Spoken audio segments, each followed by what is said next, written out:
நம்பி எப்படி பெண்களும் குழந்தைகளும் பின்னால இனிமேல் போகும். இனிமேலும் போச்சு அப்படின்னா இந்த கூட்டம் எல்லாம் பயாலஜிக்கல் வேஸ்ட் தான் சொல்லணும். இனிமேல் விஜய் போனால் விஜய் போகிற இடத்துல மரணம் இலவசம். கண்டிப்பா இந்த வேஸ்ட் எல்லாம் சுத்தப்படுத்தி அவங்களெல்லாம் காலி பண்ணி மேலோகத்துக்கு அனுப்பிடுவார் விஜய். மரண வியாபாரிகள் ஜனநாயகன் அல்ல, இவர்கள் பெண்ணநாயகன். 40 பேர் சிக்கல்ல இருந்தானா அவனை காப்பாத்தி நிக்கிறவன் தாண்ட தலைவன் படத்தை வசனம் பேசுற. நேரில் நீ ஃபெயிலியர் ஆயிட்டு இல்ல, தலைவன் இல்ல, ஒரு சினிமாக்கார மாதிரி நடிகை மாதிரி ஓடி போயிட்டீங்கள.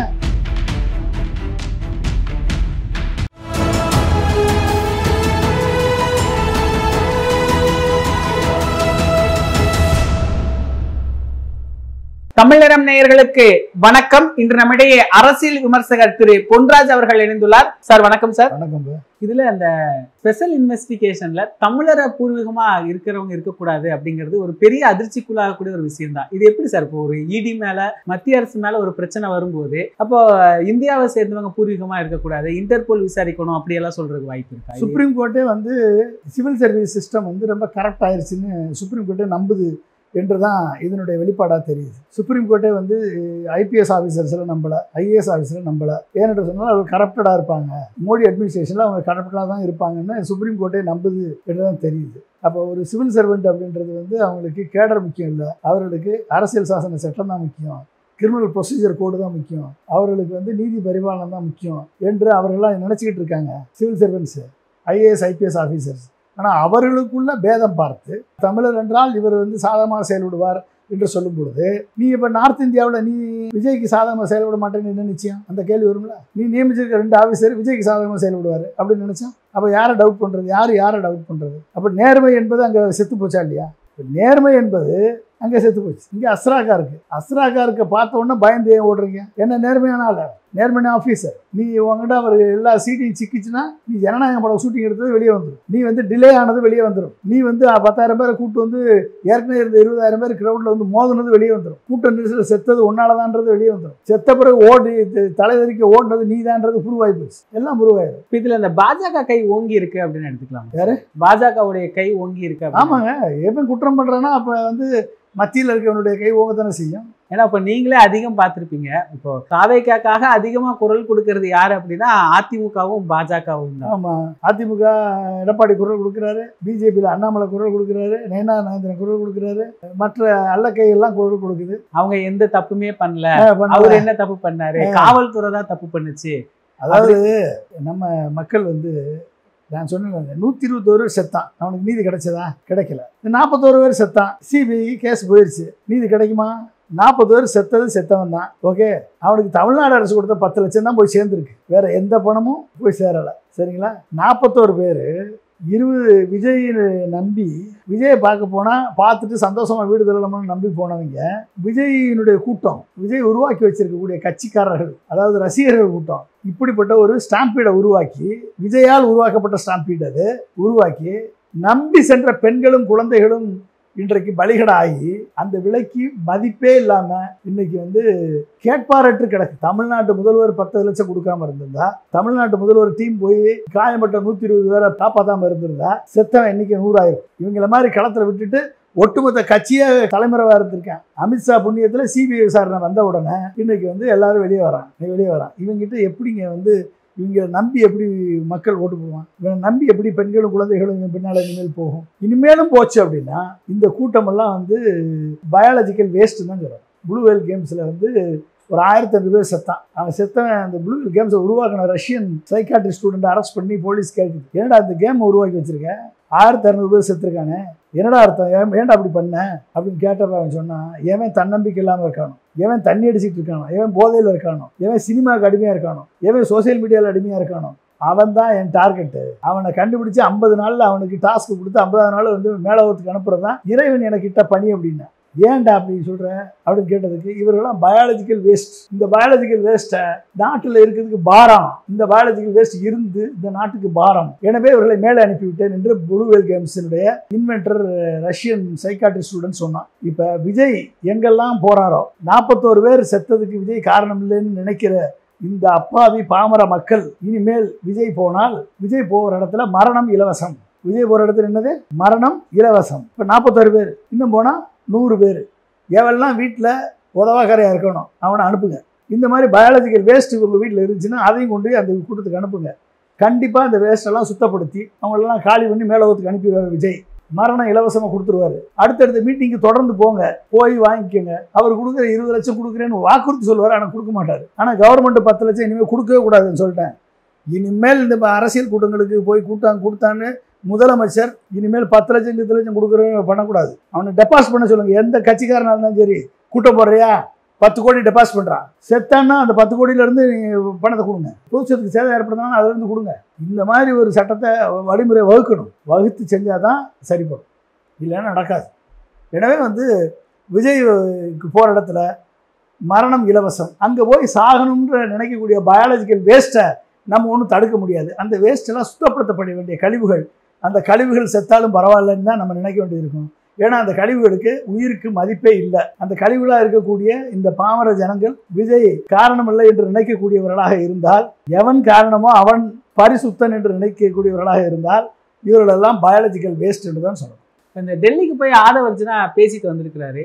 இவருக்கு வாதாடின வழக்கறிஞர்கள் எல்லாமே பார்த்தா பிஜேபிக்காக வாதாடின வழக்கறிஞர்களாக இருக்கிறாங்க. அதை எப்படி பார்க்குறீங்க? அவன் பிஜேபி தானே ஆதவர்ஜுனா அனுப்பிச்சு, பிஜேபி தானே அருண்குமார் ஐஆர்எஸ் அனுப்பிச்சிச்சு, பிஜேபியோட கண்ட்ரோலில் தானே புஷியானந்த் இருக்கார், பிஜேபியோட ஆள் தானே விஜயோட பொருளாளர், பிஜேபிக்கு சாதகமாக இருக்கவர் தானே ஜான ஆரோக்கியசாமி.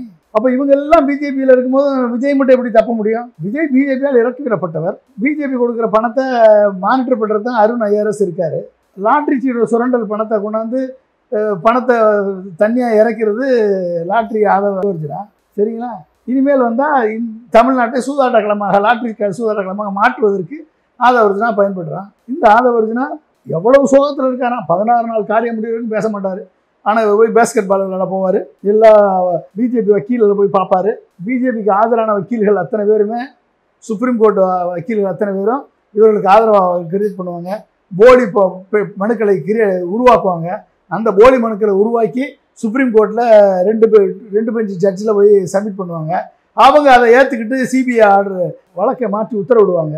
இதெல்லாம் வேடிக்கை, கூத்து, வினோதம். அதாவது எம்ஜிஆர் ஒரு படத்தில் பாட்டு போடுவார், நாணல் மூட வளைவதுதான் சட்டமாகுமா, அதை வளைப்பதற்கு வழக்கறிஞர் பட்டம் வேண்டுமா, தர்மத்தாயின் பிள்ளைகள் தாயின் கண்ணை மறைப்பதா, உண்மை தன்னை ஊமையாக்கி தலைகுனிய வைப்பதா. இன்னைக்கு உண்மை ஊமையாகி தலைகுனிந்திருக்கிறது.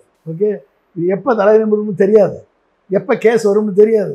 41 உயிர் இன்றைக்கு விலை மடிக்க முடியாத உயிர்கள் இன்றைக்கு பயாலஜிக்கல் வேஸ்டாக, கழிவாக எண்ணப்பட்டு உதாசீனப்படுத்தப்பட்டது விஜயால் உதாசீனப்படுத்தப்பட்ட 41 உயிர்கள் இன்றைக்கு அவர்கள் இழந்ததுக்கு அர்த்தமே இல்லாமல் போச்சு, செத்ததுக்கு அர்த்தமே இல்லை.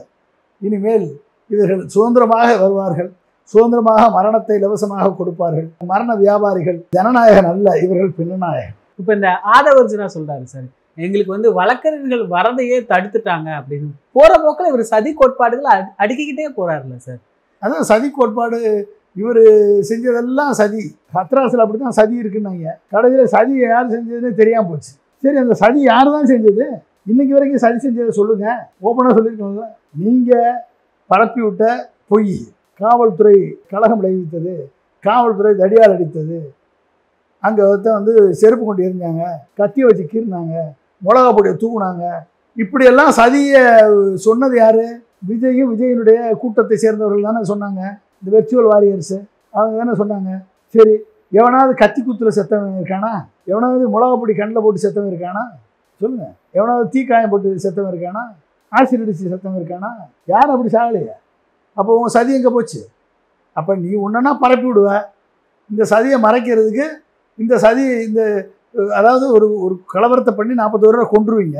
கொன்ன பிறகு பழியை தூக்கி திமுக மேலே போடுவீங்க, திமுக அரசு மேலே போடுவீங்க.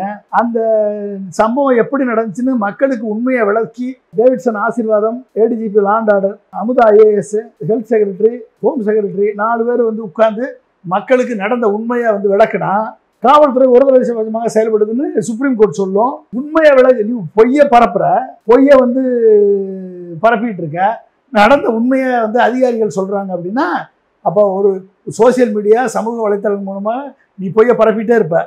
மக்கள் மத்தியில் ஒரு பொய்யை பரப்பும் போதும் அரசுக்கு நடந்த சம்பவத்தை சொல்ல வேண்டிய தார்மீக உரிமை அரசுக்கு இருக்கா இல்லையா? அந்த அரசு அதை செய்தால் அது எப்படி வந்து காவல்துறை தன்னிச்சையாக ஒருதலைபட்சமாக செயல்படும்னு சுப்ரீம் கோர்ட் எடுக்க முடியும்? எப்படி எடுக்க முடியும்? ராகுல் காந்தி குற்றச்சாட்டு சொன்ன உடனே தேர்தல் கமிஷன் இதுக்கு வந்து 7 பேர் தேர்தல் கமிஷன் வந்து பதில் சொன்னாங்க. ஏன் பதில் சொன்னாங்க? அப்ப நீ தப்பு பண்ணிருக்கேன்னு அர்த்தம் சொல்லிடலாமா? அப்ப தேர்தல் கமிஷன் தப்பு பண்ணிருக்கு, தேர்தல் கமிஷன் ஒருதலைபட்சமாக செயல்படுதுன்னு ப்ரூவ் ஆயிருதா இல்லையா? இதே ரூல் அங்க அப்ளிகபிளா இல்லையா? சுப்ரீம் கோர்ட் வந்து அந்த அப்ளிகபிள் இருக்கணுமா இல்லையா? அப்ப தேர்தல் கமிஷனை ரத்து பண்ணிருக்கணுமா இல்லையா? தேர்தல் கமிஷனை டிஸ்மிஸ் பண்ணிருக்கணுமா இல்லையா? ராகுல் காந்தி குற்றச்சாட்டு சொன்னார். நீ எதுக்கு வந்து பேட்டி கொடுக்குற? எதுக்கே பேட்டி கொடுத்த? எலெக்ஷன் கமிஷனர் அவர் குற்றச்சாட்டு சொல்றாரு, நீ எதுக்கு பேட்டி கொடுக்குற? கோர்ட்டுக்கு போ, இல்ல அங்க போன்னு சொல்ல வேண்டியதானே? நீ ஏன் வந்து பேட்டி கொடுக்குற? அப்ப ராகுல் காந்தி சொன்ன குற்றச்சாட்டுக்கு பதில் சொல்றதுக்கு தேர்தல் கமிஷன் 7 பேர் உட்கார்ந்து பதில் சொல்லுவாங்க. அது குற்றம் கிடையாது, அது ஒரு லட்சமாக செயல்படுறது கிடையாது. இங்க நீ பொய்யா பரப்புவ, சதின்னு சொல்லுவ. உண்மையை வந்து படத்தோட விளக்கி தமிழ்நாடு அரசு உண்மையை சொல்லி அங்க ஒரு அமைதியை ஏற்படுத்தி ஒரு கலவரம் உருவாகிற சூழ்நிலை தடுத்தா ஒரு லட்சமாக செயல்படுறது நீ தீர்ப்பு கொடுப்ப. எப்படி இது என்ன வினோதமான தீர்ப்பு? அப்ப சட்டம் இங்க வளைக்கப்படுகிற சட்டத்தின் விளைவாக 41 உயிர்கள் துச்சமாக, எலியை விட துச்சமாக மதிக்கப்பட்டு இன்றைக்கு அந்த உயிர்களுக்கு எலிக்கு கிடைத்த மரியாதை கூட கிடையாது. இன்னொரு பக்கம் இப்ப இந்த அதிமுக பாஜக கூட்டணிக்கு விஜய் போயிட்டா திமுக தோல்வி உறுதின்னு பேச ஆரம்பிச்சிட்டாங்க சார். அதை எப்படி? யார் சொன்னா? எவன் ஓட்டு போடுவான்? நீ யாரையா ஓட்டு போடுவான்? மரண வியாபாரிக்கு ஓட்டு போடுவானா? கபட நாடகம் ஆடக்கூடியவனுக்கு ஓட்டு போடுவானா? பிரச்சனைன்னு வந்தா தலைவருக்கு ஓடக்கூடியவனுக்கு ஓட்டு போடுவானா? சொல்லுங்க. பிரச்சனைன்னு வந்தா தோல்வியை தனதாக்கி கொண்டு வெற்றியை உடன் பணிபுரிந்தவர்களுக்கு பரிசாக கொடுப்போம் தான் தலைவன் சொல்லியிருக்காரு அப்துல் கலாம். சொல்லியிருக்காரா இல்லையா? பிரச்சனைன்னு வந்த உடனே மாவட்ட செயலரை மாட்டி விட்டுட்டு அவன் தான் காரணம், நான் காரணம் இல்லைன்னு ஓடி போனது யாரு? புஷி விஜய் தானே. போனாங்களா இல்லையா? படத்துல ஒரு வசனம் பேசுறேன், 40 பேர் சிக்கல்ல இருந்தான்னா அவனை காப்பாத்தி நிக்கிறவன் தாண்டா தலைவன் படத்துல வசனம் பேசுறேன்.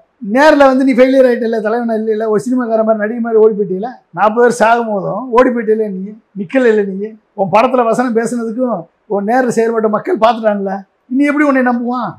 இனி எவனாவது நம்பினான்னா அவன் ஒரு பயாலஜிக்கல் வேஸ்ட். இவன் அப்படி ஒருத்தர் நம்புறான்னா பயாலஜிக்கல் வேஸ்ட் தான். அது அந்த வேஸ்ட் இருந்தானா போனேன்னு புரிஞ்சுட்டீங்களா?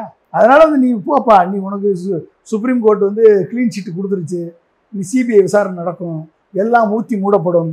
இன்னும் 5 வருஷம் வருதா 6 வருஷத்துல தீர்ப்பு வருதான்னு தெரியாது. நீ ஏதாவது அமித்ஷாவுடைய கட்டளைக்கு எதிராக போனேன்னா 2 மாசத்துல கூட தீர்ப்பு வரும், நீ குற்றவாளின்னு தீர்ப்பு வரும். அமித்ஷா சொல்றதை கேட்காம நீ ஏதாவது போனேன்னா 2 மாசத்துல கூட தீர்ப்பு வரும். சொல்றதை கேட்டேன்னா 5 வருஷம் 10 வருஷம் ஆனாலும் தீர்ப்பு வராது. எப்படி அன்புமணிக்கு 68 வயது வாங்கின பிறகு தீர்ப்பு வராம அந்த சிபிஐ கேஸை வச்சுக்கிட்டே மிரட்டிக்கிட்டு இருக்காங்களோ, எப்படி இடி வழக்க போட்டு எடப்பாடி உட்பட அதிமுக அமைச்சர்களை தங்கள் கட்டுப்பாட்டில் வைத்திருக்கிறார்களோ, எப்படி ஓபிஎஸ் டிடிவி தினகரனை வழக்க போட்டு தங்கள் கட்டுப்பாட்டில் வைத்திருக்கிறார்களோ, அப்படி விஜயும் அவர்கள் பொறியில் மாட்டிய எளியாக நிற்கிற. அவ்வளவுதான், your exposed. Vijay is exposed. இனி என்ன தார்மீக உரிமை இருக்கும்? என்ன ரைட் இருக்கும்? நீ என்ன மக்கள் உன்னை எப்படி நம்புவாங்க? சொல்லு. இவர் ஆல்ரெடி எக்ஸ்போஸ். இவர் பிஜேபி அடிமைன்றது தெளிவாக தெரிஞ்சு போச்சு. நீ தலைவன் இல்லை, ஒரு நடிகன், சாதாரண நடிகன்னு தெரிஞ்சு போச்சு. பிரச்சனையை கண்டா ஓடுறவன்னு தெரிஞ்சு போச்சு. ஓண்ட எந்த தீர்வும் கிடையாதுன்னு தெரிஞ்சு போச்சு. ஜனநாயகம் படப்பிடிப்பை நடத்துறதுக்கு 41 பேரை கொண்டிருக்கின்றது தெரிஞ்சு போச்சு. இனிமேலும் உன்னை நம்பி மக்கள் போனான்னா, இளைஞர்கள் போனான்னா, அது ஒரு கூட்டம் போகத்தான் செய்யும். அந்த கூட்டத்தினால இந்த நாட்டுக்கு எந்த நன்மையும் கிடையாது, அந்த கூட்டத்தினால அவனுக்கு நன்மையும் கிடையாது, அவன் குடும்பத்துக்கும் நன்மை கிடையாது. எனவே அதை பற்றி நம்ம கவலைப்பட தேவையில்லை.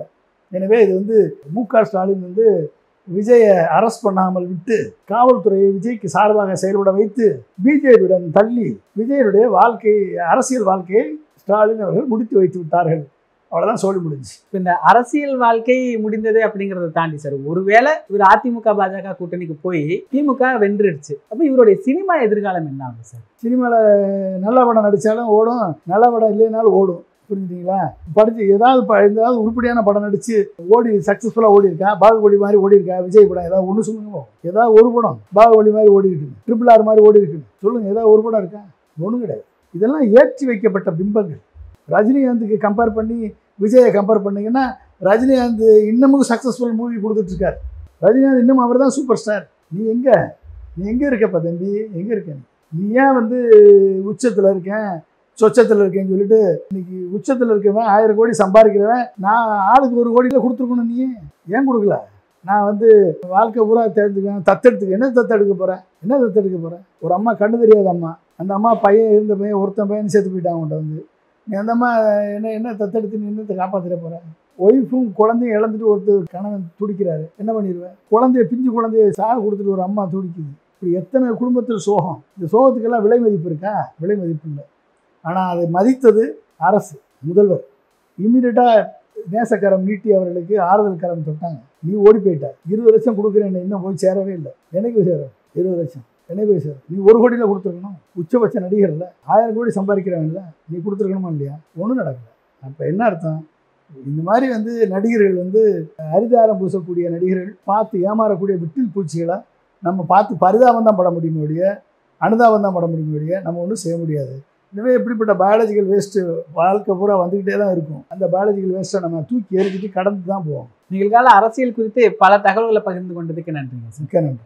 இதே போன்று நிகழ்கால அரசியலின் சாரம்சங்களை அரசியல் ஆளுமைகளின் நேர்காணல் வழியே தொடர்ந்து காண தமிழ் நிறம் வலையொலியை சப்ஸ்கிரைப் செய்யுங்கள். தங்களின் மேலான கருத்துக்களை கருத்துளை பெட்டியில் பதிவிடுங்கள். நன்றி, வணக்கம்.